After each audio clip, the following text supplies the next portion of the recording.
الصيام الاستعداد له من أوجه كثيرة، ولذلك نجد أن الشريعة جعلت الاستعداد النفسي من أوجب الواجبات ومن أهمها، وهذا ما حاول العلماء أن يعبروا عنه بتعابير مختلفة، تارة يعنونون بعنوان وجوب الصيام.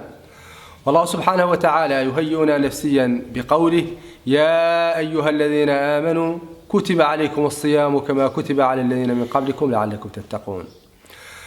فقد قال ابن مسعود: إذا سمعت يا أيها الذين آمنوا فأرعها سمعك، فإما خيرا تؤمر به وإما شرا تنهى عنه. كتب عليكم الصيام، فرض عليكم الصيام كما كتب على الذين من قبلكم.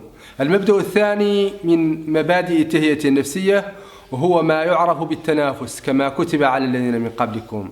ثم كذلك جعل أساسا للبنيان، حيث قال النبي صلى الله عليه وسلم: بني الإسلام على 5: شهادة أن لا إله إلا الله وأن محمد رسول الله صلى الله عليه وسلم.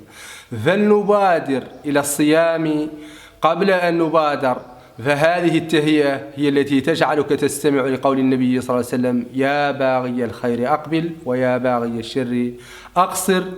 فوجوب الصيام أمر ضروري ينبغي للإنسان أن يأخذه بجد.